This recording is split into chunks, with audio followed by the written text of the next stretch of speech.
Glad to have you with us here on this edition of Seattle Seahawks Today, powered by Chat Sports. Tyler Jones with you. Thanks for joining us. On today's show, we are going to take a look across the National Football League at some key moves that happened this past week. Russell Wilson going to the New York Giants, Stefon Diggs signing with the New England Patriots. How do those two moves affect the Seattle Seahawks? We will examine that, and you might be surprised.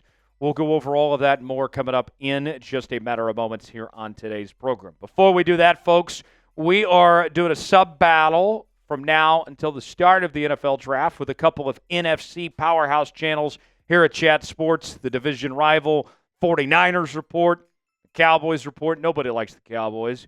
Let's do our part to win this sub-battle. You can see we have a slight lead. Nice amount, 869. 49ers slightly behind at 850. Cowboys at 843. For daily Seahawks coverage, our news and rumors, in addition to our live shows every Monday and Wednesday, Q&A mailbags, breaking news, and more, you got to be subscribed to the channel. Subscribe now for free, youtube.com/Seahawks TV, and we'll get started with today's show. Russ takes New York. Sounds like a Muppets movie.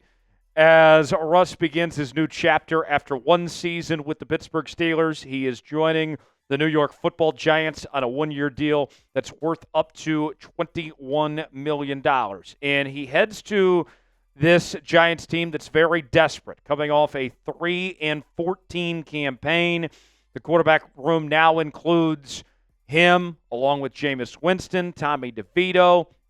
Seems unlikely at this point that they're going to spend a high draft pick on a quarterback, that Russ is going to be their primary guy. And for Russ, although the Steelers made the playoffs last season, he didn't look great in Pittsburgh. His record last season as the starting quarterback for the Pittsburgh Steelers in the regular season was 6-5. And now he joins this Giants team where the head coach, Brian Daboll, is on the hot seat. The GM, Joe Shane, is also on the hot seat. They are going all in on this season. It is playoffs or bust for Russ in the New York Giants in 2025. Meanwhile, back here in Seattle, you look at this Seahawks team, and if they can get this offensive line situation figured out, there's no reason why Seattle can't be a playoff team in 2025. There are playoff expectations for this team this year. So then we wonder, circling back to the New York Giants for a moment here, with bringing in Russ, with the moves that they have made this offseason and the high draft picks they have, are the New York Giants going to be a playoff contending team in 2025? Are they going to take that next step? And you think about this. We have 7 spots in the NFC in the postseason. And this thing right now looks pretty wide open heading into 2025. Is that another team that could potentially stand in Seattle's way? I know that they don't play each other next year, but does Russ make the Giants a playoff team?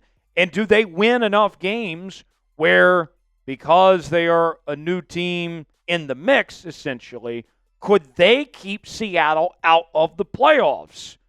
Something to ponder there. I'll say this. I think Russ is going to be an improvement for the New York Giants, comparably speaking to what they've had in that quarterback room. He's better than Daniel Jones. He's better than Tommy DeVito. And Drew Lock didn't look that great last year, another old friend as well there with New York. I think they'll see improvement. They will be a better team than what they were in 2024, only winning a total of 3 games. And one of those wins was against Seattle. But even with that said, I don't expect them to take a significant enough of a jump to be a playoff team next year. But we're still kind of keeping an eye on things there and see what they do with that roster. They have a star receiver in Malik Neighbors. They got a couple of nice pieces with Dexter Lawrence and company there. We'll see what goes on there, but I'm not completely writing them off, but I think it's unlikely at this point. But we'll keep them at an arm's distance and see where that goes. Now let's ask you, what do you think? Is Russ going to take the Giants the G-men to the playoffs this postseason. It's our pinned comment today. You might get an ad break while the ad's playing. Get your votes in. Let us know what you think. Will Russ take the Giants to the playoffs? Type Y for yes, in for no, weigh in, and let us know. Now let's talk about the other big news this week in the NFL. Stefon Diggs signed by the New England Patriots to a 3-year, $69 million deal with $26 million guaranteed. And he was a name that was talked about a little bit for potentially signing with the Seattle Seahawks. Obviously, that didn't happen. He ends up in New England now. And then you ask, well, okay, so how does this affect Seattle outside of not getting him on your roster? Well, there's two ways this potentially affects the Hawks here. Let's start with the free agency side of things. With the Patriots essentially overpaying for Stefon Diggs compared to what he's really worth, it effectively resets the market at the wide receiver position, especially for a player of that caliber. So while we've talked about this Seahawks team potentially shopping and bringing in another receiver in free agency, for now I think this likely shuts the door on that happening, of that possibility of Seattle signing another receiver.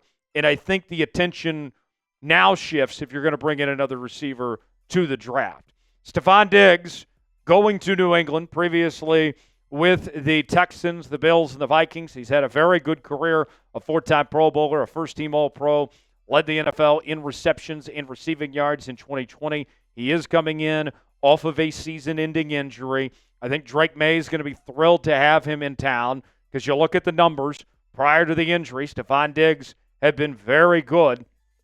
Even this year, was closing in on 500 yards off of 47 catches before he got hurt. And you can see was getting over 1,100 yards each of those seasons while he was in Buffalo before ultimately making the move to Houston. So if Seattle were to turn to the free agency market, though, who is still available at this point? You have former Bills receiver Amari Cooper. Keenan Allen, also an option out there as well, after having a solid season with the Chicago Bears. Our old friend Tyler Lockett is still looking for a new place to call home in 2025. OBJ is available as well after a disappointing season in Miami. And then Elijah Moore is also available in free agency at this point. I think we all feel pretty confident Seattle's going to add another receiver, but how will they add another receiver? Should it be through the draft or should it be through free agency? Type D for draft, F for free agency. Weigh in the comments section. Let us know. Got a great deal for Seahawks fans as we have Cooper Kupp jerseys on sale now with free shipping available at chatsports.com/cup. We also have Sam Darnold jerseys available at that same link. You can go see for yourself, chatsports.com/cup to get yours today. The link is in the comments and description of today's video. We also have other Seahawks merchandise for your liking as well. It's all in that same place. Go to chatsports.com/cup to get yours now. Now, back to Stefon Diggs, the other element of how it affects Seattle here. So we go to the draft end of things. The Patriots hold the number 4 overall pick, and a lot of people had been talking prior to the Stefon Diggs signing about them potentially drafting Arizona wide receiver T-Mac at number 4 overall. Now, the most recent reports are that appears to be unlikely, which means that pushes down kind of the draft selections of wide receivers, in theory, making more guys available. And we've talked about, it seems to be, although offensive line is the more thought of position of need, that wide receiver is a possibility for Seattle at 18. Matt Miller of ESPN just a couple days ago had Matthew Golden from Texas projected to go to Seattle with that 18th pick.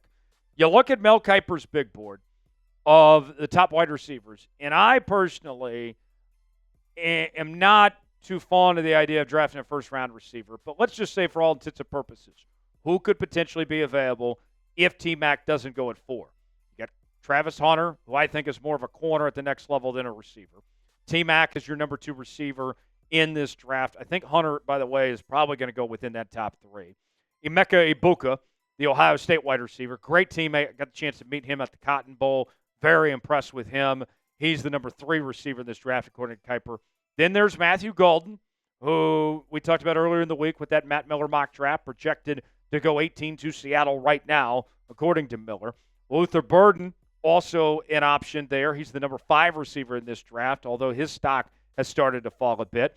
Savion Williams, he's seen his stock rise. Seattle has a meeting with him. They're discussing the possibility of drafting him. Jack Beck, his teammate from TCU, another option. And then we got to talk about the Iowa State receivers. I love both these guys. Jaden Hicks and Jalen Knoll are potential possibilities. And then Kyle Williams from Washington State, who you guys know awfully well, rounds out the top 10 of Kiper's top receivers in this draft. Personally speaking, I know that there is a lot of talk about going receiver in round 1 here. My preference is go round 2 or 3. Take care of your offensive line situation in round 1. But even then, with that said, if T-Mac doesn't go forward to New England now, then there's a trickle-down effect, even potentially to the second round of just another couple spots that receivers are moving. I feel like once the run on receivers begins, then we're going to start to see the floodgates open. And with T-Mac not going at 4 now, you're pushing off the floodgates from opening a bit in this draft, and that makes it easier for Seattle to have potentially more options. So something to keep in mind. Who's a wide receiver the Seahawks draft? We gave you the list of names from Mel Kiper of his top 10. Who comes in mind to you? Weigh in, let us know. For continuing Seahawks coverage, subscribe now to Seattle Seahawks Today. I'm Tyler Jones. Thanks for joining us. We'll see you next time.